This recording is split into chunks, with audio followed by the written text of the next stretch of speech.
Foucault, catedrático, bora discutir Foucault. E aí, tudo bem com vocês, moçada? Hoje a nossa videoaula, ela vai ser sobre a origem da sociologia. Então, basicamente, a gente vai falar bastante hoje sobre o contexto histórico da Europa aí no século XVIII e século XIX. Vamos falar também sobre alguns antecedentes intelectuais da sociologia, que são aquelas primeiras tentativas de compreender a realidade social. E nós vamos falar também um pouquinho sobre aquele processo de transição do feudalismo para o capitalismo. Então, são 3 pontos aí que vão nortear as nossas aulas. O primeiro ponto que é importante é a gente entender que a reflexão sobre a origem social, sobre as relações sociais, enfim, sobre a origem e a natureza da vida social, ela não é nova. Então, desde a antiguidade, a gente já vai encontrar pensadores aí, filósofos que tinham um interesse por entender a natureza da vida social. Porém, a sociologia, enquanto disciplina acadêmica, ela é relativamente nova. Tá? Ela surge no século XIX, ali, associada a 3 grandes correntes aí que são importantes para a gente: o racionalismo, o empirismo e o iluminismo, ok? Depois nós vamos falar um pouquinho sobre de que forma cada uma dessas correntes elas vão dar a sua contribuição para o surgimento da sociologia, tudo bem?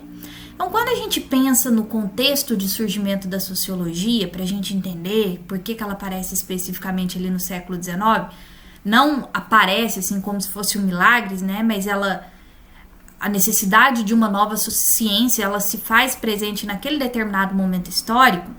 A gente precisa entender que antes dela surgir, existe todo um processo de modificação da estrutura política, econômica e social da Europa.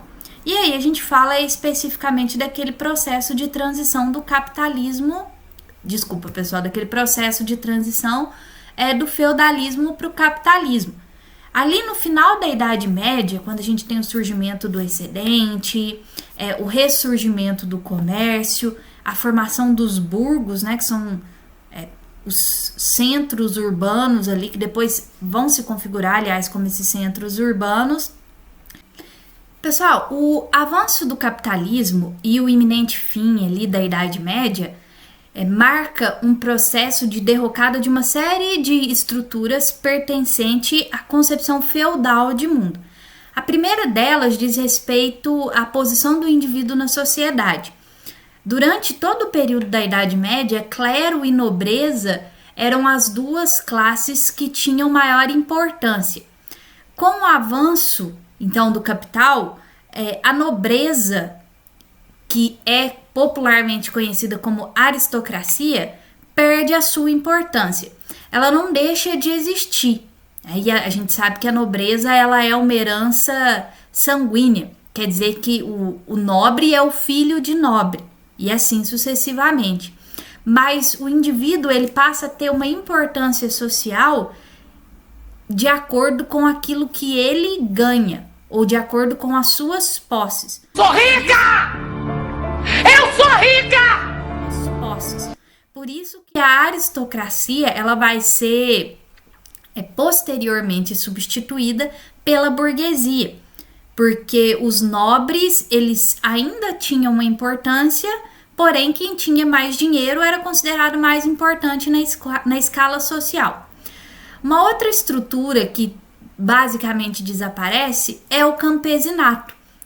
A gente sabe que com o fim da Idade Média, a gente vai ter o processo de migração daqueles homens que viviam ali no feudo para cidades em busca de emprego, em busca de melhores condições de trabalho, entre outras coisas. E além do campesinato, a gente tem também o fim da servidão. As relações feudais, elas eram baseadas na relação de servidão. O nobre é quem era o dono do feudo e o camponês era quem trabalhava, então, para os donos dos feudos ali. era uma relação de servidão. Eu te protejo, eu te ofereço proteção, uma pequena parcela da produção aqui do feudo para que você possa se manter e manter a sua família. Em troca, você vai me servir. Né? Grande parte da produção era destinada ali para os nobres e para os castelos, né, nos feudos, tudo bem?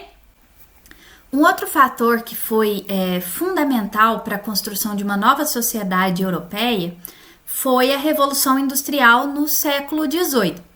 A Revolução Industrial, ela marca a ascensão de fato e a consolidação da burguesia como dona dos meios de produção, das fábricas, dos latifúndios, né, de tudo aquilo que o capital utiliza para produzir uma determinada coisa.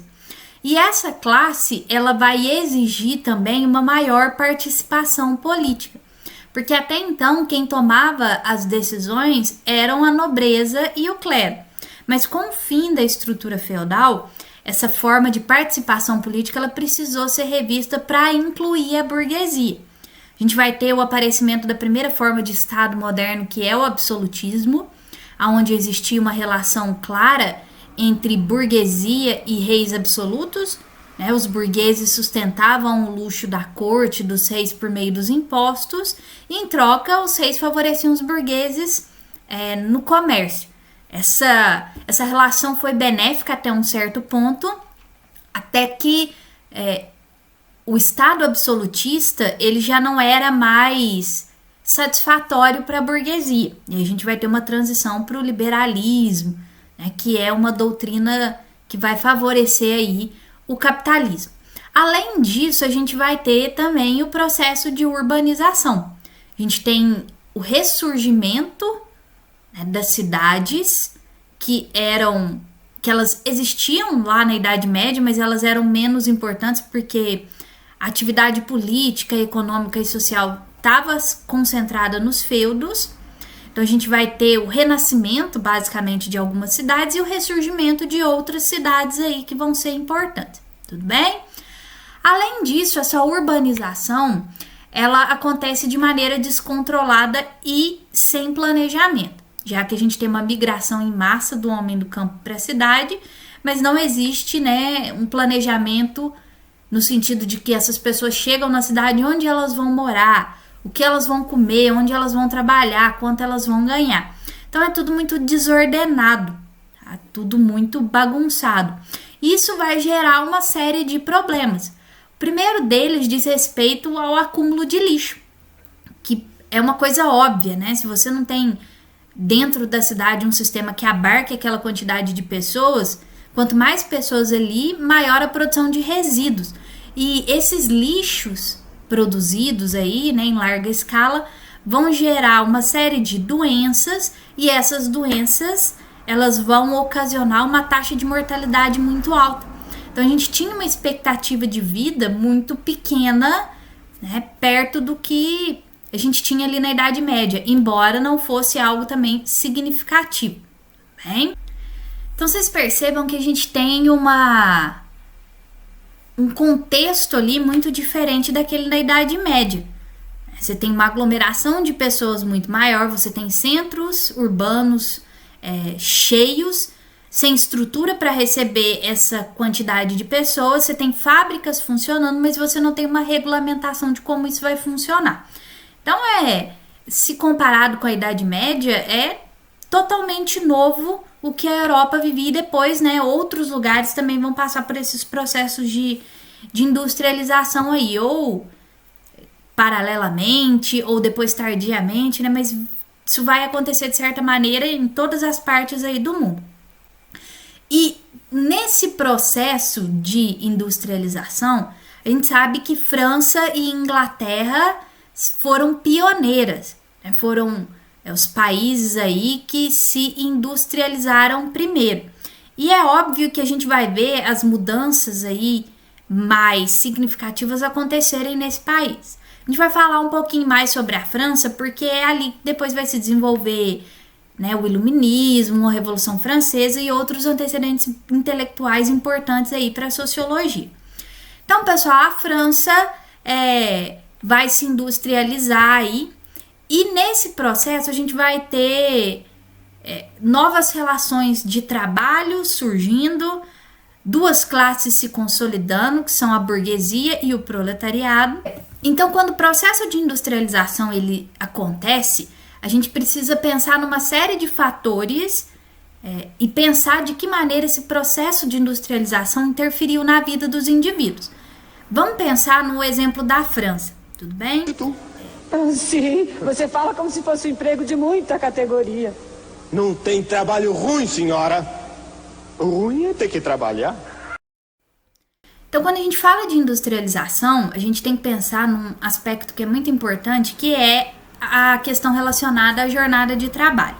A jornada de trabalho, que é aquele período que o indivíduo ele passa dentro de uma fábrica, ou de um lugar do seu emprego, enfim, produzindo um determinado bem. Na França, que é o exemplo que a gente vai adotar aqui como norteador dessa aula, as jornadas de trabalho elas não eram regulamentadas, ou seja, não existiam leis que determinavam qual é a quantidade de horas que o indivíduo vai trabalhar por dia. E quem fazia isso eram os patrões. Então, você tinha jornadas altamente abusivas, de 12, de 14, de 16 e até mesmo de 18 horas diárias.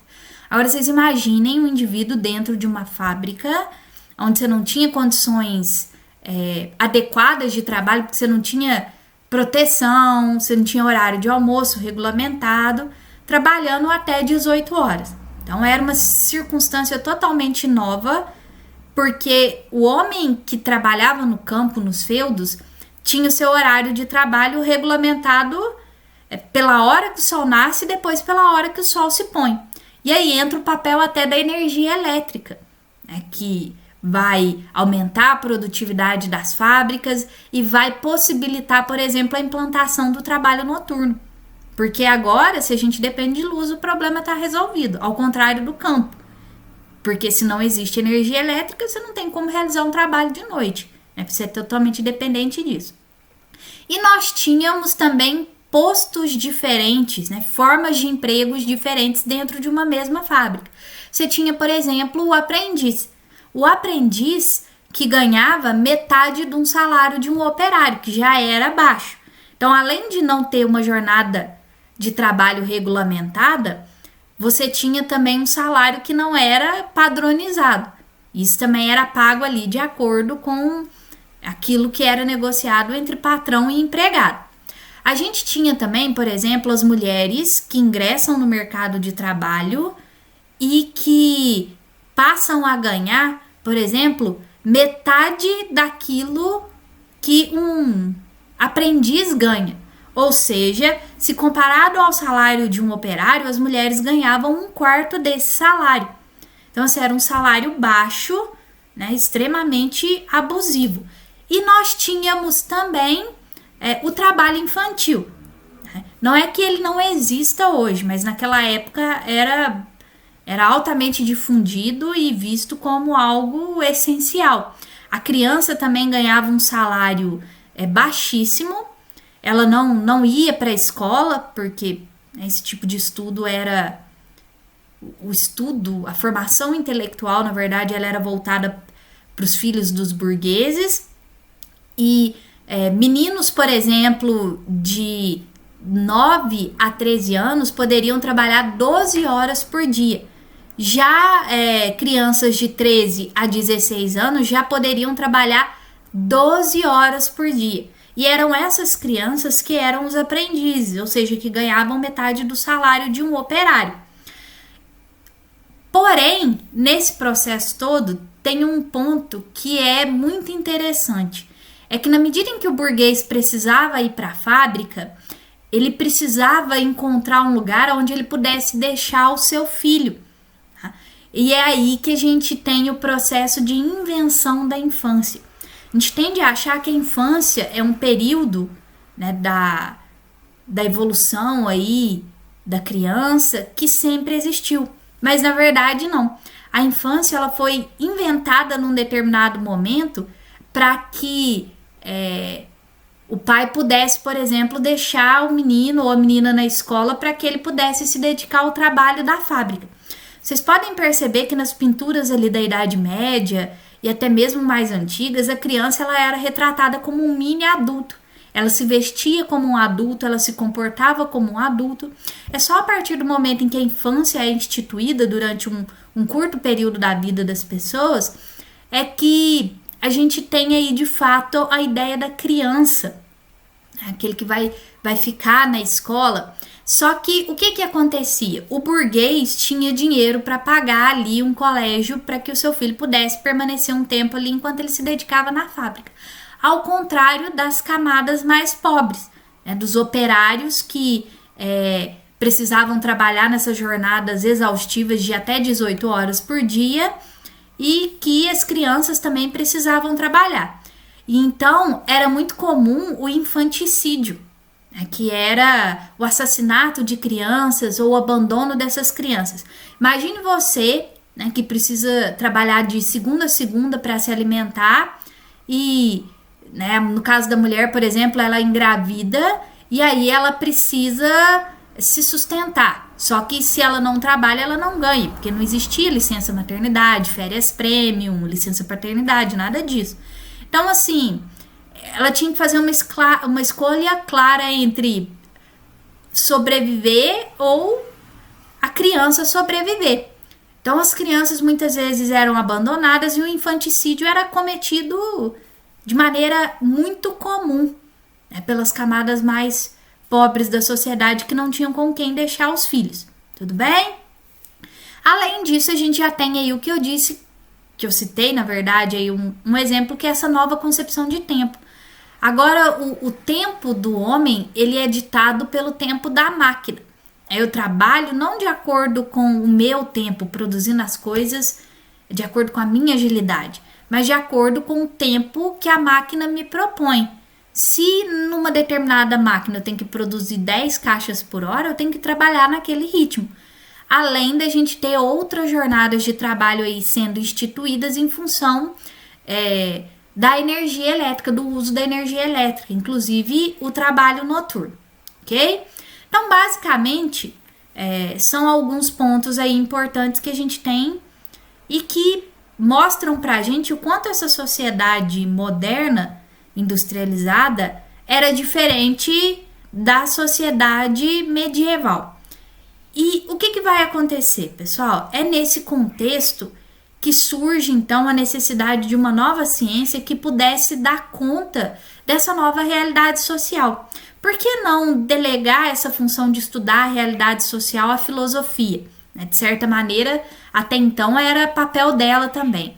Porque entendia-se que a filosofia ela já tinha uma carga de afazeres, se é que a gente pode usar essa palavra assim, muito grande. Então, a filosofia ela já se dedica à ética, à epistemologia, à estética, à política, à religião. E agora a gente ainda vai dar mais uma função para a sociologia, que é pensar para a filosofia, né, que é pensar essa realidade social. Então, surge desse novo contexto a necessidade de uma nova ciência que pudesse ser usada para explicar a realidade social. Essa nova ciência que vai ser a sociologia. A gente tem também o que costumamos chamar de antecedentes intelectuais da sociologia. Ou seja, são tentativas aí de compreensão da realidade social que são anteriores à sociologia. E são alguns acontecimentos e desenvolvimento e avanços, principalmente no âmbito filosófico, que depois vão ser determinantes para que a sociologia se consolide como ciência. O primeiro ponto aí é a reforma protestante. Aí a pergunta que é, mas de que maneira a reforma protestante ela foi fundamental para a sociologia? A reforma protestante, ela marca uma era do livre pensar. Em que sentido?